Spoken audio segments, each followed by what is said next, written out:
సింహాద్రి అనే వ్యక్తి నా దగ్గరికి ఫైనాన్స్ కోసం వచ్చాడు. మేడం ఒక మాట చెప్తే నేను ఫైనాన్స్ ఇవ్వగలను. అవసరమైతే దారి ఖర్చులకి 100-200 ఇచ్చి చేతులు దులుపుకోండి, అంతేకాని ఫైనాన్స్ ఇస్తే అంతే, ₹1 కూడా వెనక్కి రాదు. ఆ సింహాద్రి నీ పేరు చెప్పుకొని ఫైనాన్స్ అడుగుతున్నాడంట కదా, అతను డబ్బు వెనక్కివ్వకపోతే నీ పేరు పాడవుతుంది కదమ్మా, అందుకే ఇవ్వొద్దని చెప్పాను అంతే. అతను అంత మోసం చేశాడు కదా మరి. మోసం వంచన అన్ని మీ డిపార్ట్మెంట్. మా అన్న అవన్నీ చేయడు. రావణ్తో కలిసి ట్రావెల్స్ కంపెనీలో మీరేం చేశారో నాకంతా తెలుసు.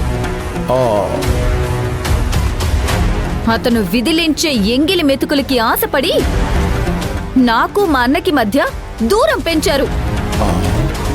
నువ్వు ఇంటికి నవ్వుతూ వస్తున్నావంటే ఇక్కడ ఏం జరుగుతుందో తెలుసుకోవడానికే కదా. అయ్యో అదేం లేదమ్మా. కృతజ్ఞత అని తెలుగులో ఒక పదం ఉంది, దానికి అర్థం తెలుసా? ఫారెన్ లో ఒక లేడీ ఒక కొండ చిలువని పెంచుతుందంట. ఆ కొండ చిలువ ఎప్పుడూ ఆ లేడీనే చుట్టుకొని ఉండేదంట. చాలా రోజుల పాటు అది తిండి కూడా తినలేదంట. పాపం అది ఏమీ తినలేదని ఆ కొండ చిలువని తీసుకొని వెళ్లి డాక్టర్కి చూపించిందంట.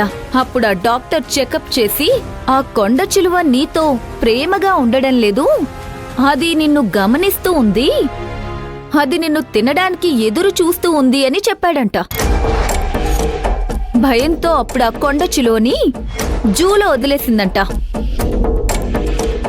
ఆ కొండ చిలువ కన్నా డేంజరస్ మీరు.